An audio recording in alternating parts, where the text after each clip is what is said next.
الحمدللہ الحمدللہ وکفا وسلام علی عباد الذین اصطفى اما بعد فاعوذ باللہ من الشیطان الرجیم بسم اللہ الرحمن الرحیم ولا یملک الذین یدعون من دونہ الشفاعۃ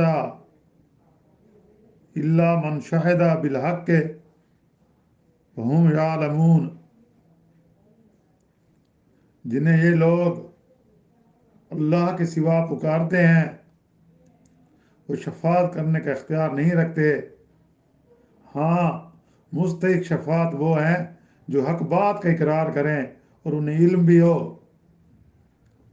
سبحان ربک رب العزت عما یصفون وسلام علی المرسلین والحمد للہ رب العالمین۔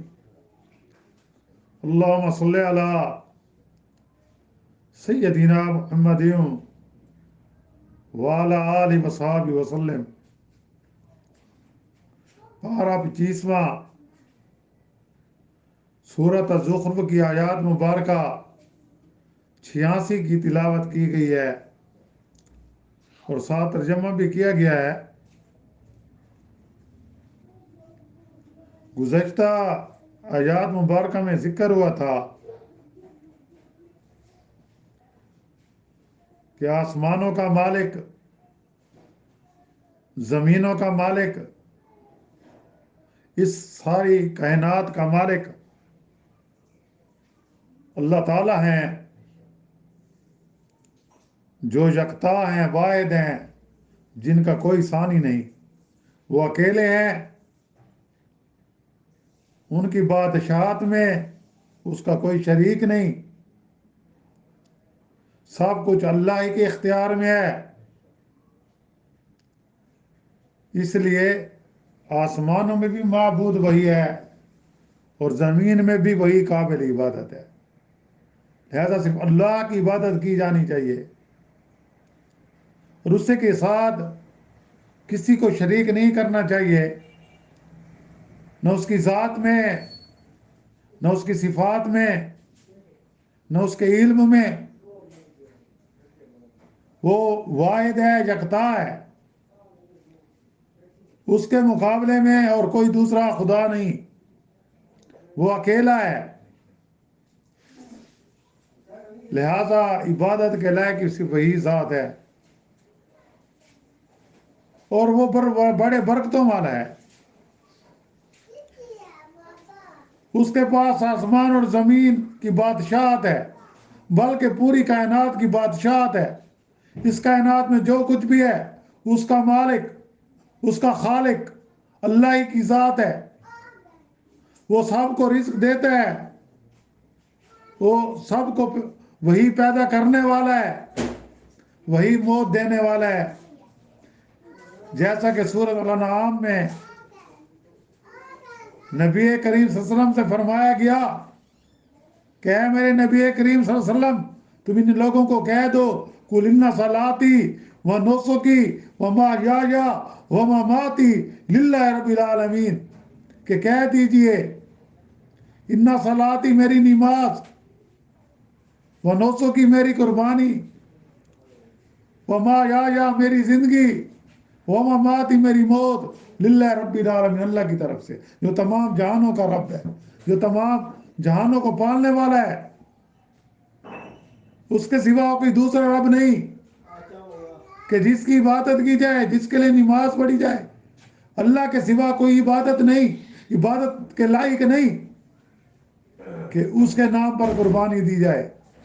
اللہ کے سوا جو کوئی کسی دوسرے کے نام پر قربانی کرتا ہے یا کسی کے آستانے پر جاتا ہے، کسی کے مزار پر قربانی کرنے جاتا ہے، گویا وہ اللہ کے ساتھ شریک کرتا ہے، شرک کرتا ہے۔ صرف اللہ ہی کے لیے قربانی اور زندگی کا مالک بھی اللہ ہے۔ نبی کریم صلی اللہ علیہ وسلم کو خطاب ہے، آپ کہہ دیں جب نبی کریم صلی اللہ علیہ وسلم فرما رہے ہیں اللہ کی طرف سے انہیں وہی کیا گیا ہے کہ ان کو کہہ دو کہ میری نماز، میری قربانی، میرا جینا اور میرا مرنا اللہ کی طرف سے ہے، تو پھر کوئی دوسرا کیسے ہمارا پروردگار ہو سکتا ہے؟ کوئی دوسرا کیسے عبادت کے لائق ہے؟ کوئی دوسرا کے نام پر کیسے قربانی کی جائے؟ کوئی دوسرا کون ہے جو تمہیں زندگی دے؟ کوئی دوسرا اور کون ہو سکتا ہے جو موت دے؟ وہ تمہیں سب کچھ اللہ کے اختیار میں ہے، اس لیے اللہ کو ہی ماننا چاہیے، اللہ کی عبادت کرنی چاہیے کہ وہ زمین و آسمان میں اور اس کائنات میں جو کچھ بھی ہے سب پر بادشاہت اس کی ہے، اور قیامت کا علم بھی اللہ کے پاس ہے، کسی اور ہستی کے پاس نہیں۔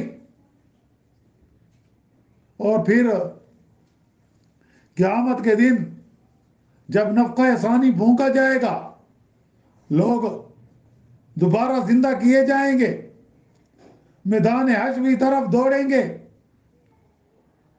تو وہ اللہ کے دربار میں لوٹائے جائیں گے۔ اللہ پھر ان سے پوچھے گا تم نے کیسے زندگی گزاری تھی؟ اور یہ جو آیات مبارکہ ہے کہ وَلَا يَمْلِكُ الَّذِينَ يَدْعُونَ مِن دُونِ الشَّفَاعَةَ، کہ جنہیں یہ لوگ اللہ کے سوا پکارتے ہیں وہ شفاعت کا اختیار نہیں رکھتے،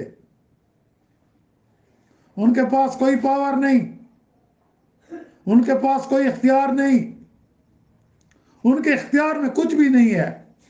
یعنی دنیا میں یہ جن بتوں کی یہ عبادت کرتے ہیں، دنیا میں یہ جن دوسری ہستیوں کو کا سجدہ کرتے ہیں اور یہ سمجھتے ہیں کہ یہ اللہ کے ہماری سفارش کریں گے، یہ جو بدعتی لوگ ہیں نا، اللہ رحم کرے، اب ہمارے مسلمانوں میں بھی ایسے لوگ ہیں، جی آپ کا بیٹا نہیں ہو رہا، آپ کا بچہ پیدا نہیں ہو، فلاں کے مزار پر چلے جاؤ، وہاں تمہیں بچہ مل جائے گا، وہاں تمہاری وہ جو ہے نا تمہاری دعا قبول کر رہے ہیں۔ توبہ نعوذ باللہ، اللہ تعالیٰ کہتا ہے میں تمہاری شہرک سے زیادہ نزدیک ہوں، اور جس کے مزار پر جاتے ہیں اس کی اپنی اولاد نہیں تھی۔ کوئی کہتا ہے داتا کے دربار پر چلے جاؤ، وہ تمہیں بہت کچھ دے گا، کہ داتا ہے، داتا تو میرے صرف اللہ کی ذات ہے۔ کوئی کہتا ہے حضرت علی مشکل کشا ہے، اور مشکل کشا تو صرف اللہ ہے، کوئی دوسرا مشکل کشا تو نہیں ہو سکتا۔ کوئی کہتا ہے یا رسول اللہ مدد، اے رسول میری مدد فرما، وہ اللہ کے بندے، رسول اللہ صلی اللہ علیہ وسلم کا عمل دیکھو، تم کیسے نبی سے محبت کرتے ہو؟ بدر کا میدان ہے، لڑائی ہونے والی ہے، صبح لڑائی ہوگی، میدان جنگ سجے گا، اور میرے نبی بدر کے ایک اونچے ٹیلے پر دعا مانگ رہے ہیں، یا اللہ اگر تو نے ہماری مدد نہ کی، ہمیں فتح نصیب نہ ہوئی، تو پھر تیرا دنیا میں نام لینے والا کوئی نہیں ہوگا۔ میرے نبی تو اللہ سے مدد مانگ رہے ہیں، اور تم کہتے ہو یا رسول اللہ مدد۔ بھئی مدد کرنے والی ذات صرف اللہ کی، اس لیے تو اللہ نے کہا کہ جنہیں یہ لوگ اللہ کے سوا پکارتے ہیں وہ شفاعت کا اختیار نہیں رکھتے، ان کے پاس کچھ نہیں ہے، ان معبودوں کو شفاعت کا قطعاً کوئی اختیار نہیں۔ اور قریش مکہ جو تھے، کفار مکہ جو تھے، پہلے تو ان کا آخرت کا یقین نہیں تھا، اور کیا کہتے تھے اگر یوم آخرت ہی ہوا نا تو ہم ان جو معبودوں کی پوجا کرتے ہیں یہ ہماری سفارش کریں گے، یہ ہمارے کام آئیں گے۔ اور آج ہم مسلمان بھی یہی کہتے ہیں نا، جی میں فلاں کے مزار پر جاتا ہوں، وہ بزرگ ہے وہ میری سفارش کرے گا، اب یہ پتہ نہیں ہے وہ بیچارہ کس حالت میں ہے، وہ تو تمہاری دعاؤں کا محتاج ہے، وہ بیچارہ اس کے مزار پر بدعات ہو رہی ہیں، بھنگے پی جا رہی ہیں، چرس کی سگریٹیں لگائی جا رہی ہیں، دھمال مارے جا رہے ہیں، زنجیر پہنے ہوئے لوگ چاہے پاک ہے نہ پاک ہے ان کے نعرے لگا رہے ہیں، وہ تو ان کو بھی اپنے دربار سے نہیں ہٹا سکتے۔ بھئی اللہ کے بندو، میری زندگی تو ان چیزوں کے خلاف گزری ہے، میں نے تو اللہ کی توحید کی دعوت دی تھی، تم میرے مزار پر تم نے کیا میلہ لگایا ہوا ہے؟ ان کے اختیار میں ہوتا تو سب سے پہلے اپنے مزاروں پر ایسے خرافات نہ کرنے دیتے، لیکن آج ہماری بھی مت ماری گئی ہے، ہم بڑے شوق سے جاتے ہیں، جی فلاں کے عرس پر جا رہے ہیں، ہمارے مسائل حل ہو جائیں گے. کوئی مسائل حل کرنے والی صرف ایک اللہ کی ذات ہے، جس سے انبیاء نے بھی مانگا تو اللہ سے مانگا، نبی کریم صلی اللہ علیہ وسلم نے مانگا تو اللہ سے مانگا، صحابہ کرام نے مانگا تو اللہ سے مانگا، تابعین نے مانگا تو اللہ سے مانگا، تبع تابعین نے مانگا تو اللہ سے مانگا، اولیاء کرام نے مانگا تو اللہ سے مانگا. جو اللہ سے مانگنے والے ہیں وہ تمہیں کیا دے سکتے ہیں؟ ہمیں اللہ سے مانگنا چاہیے. کہ اللہ تعالیٰ نے فرمایا کہ من حبل الورید، کہ میں تمہاری شہراگ سے بھی زیادہ نزدیک، تم مجھے دیکھ پکارو تو صحیح.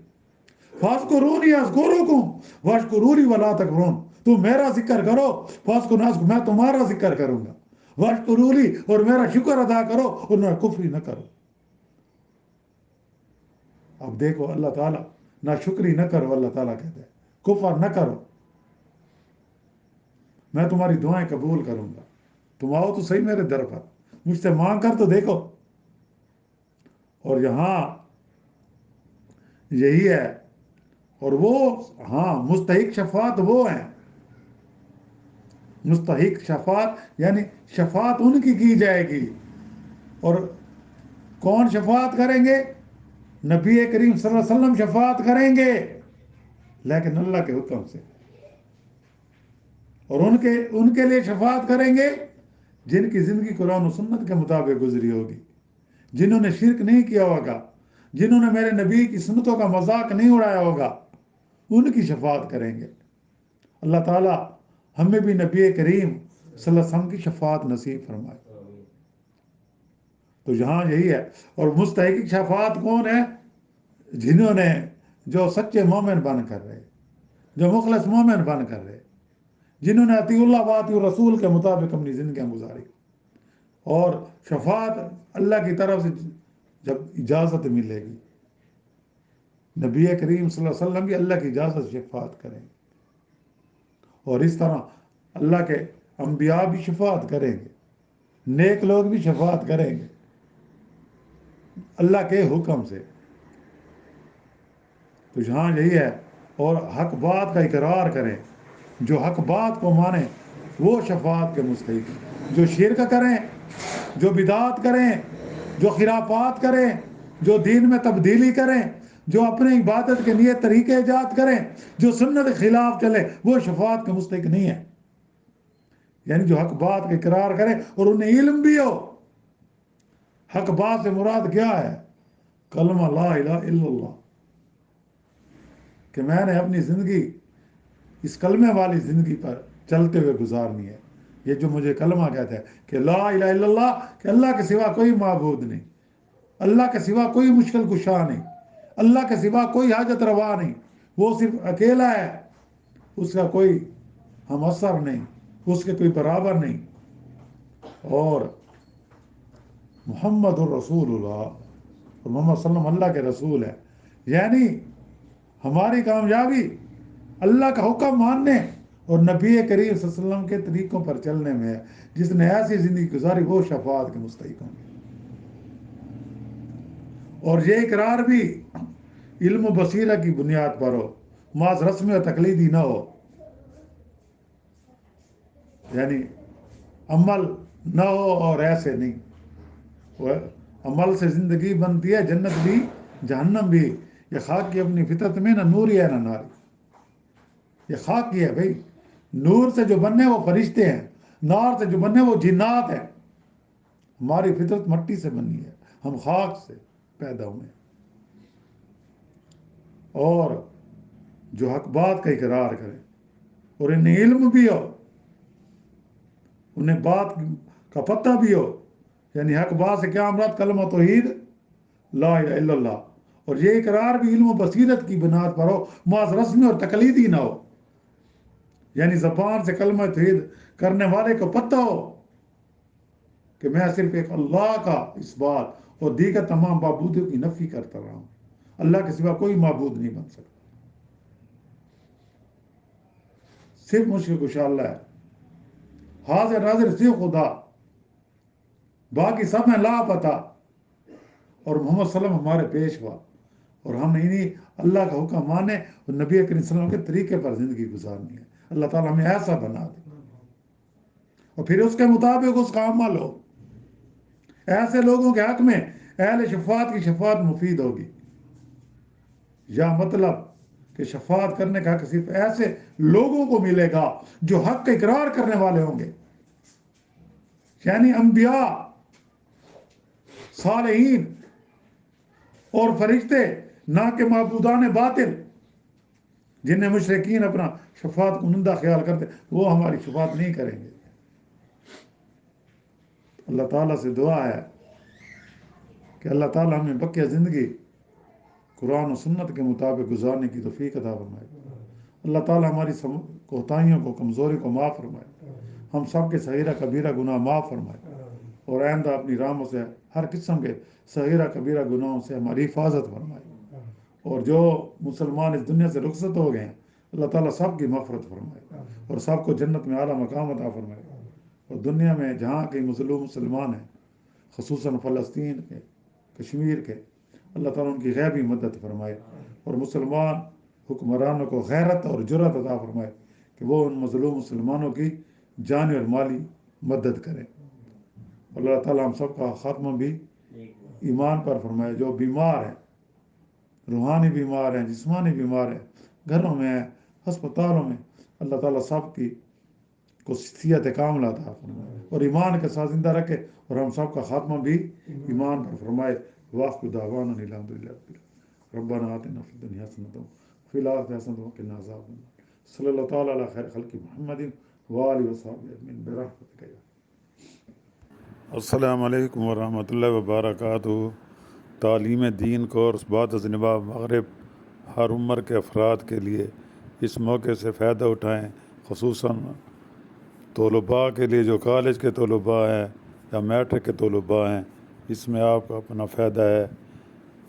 ایڈریس دیا گیا ہے، اس کو پڑھ لیں اور جوائن کریں. 3 کتاب مفت دیے جائیں گے، بالکل مفت کورس اپنی آخرت بنانے کے لیے. السلام علیکم ورحمۃ اللہ وبرکاتہ. Please subscribe my channel and like for more videos. السلام علیکم.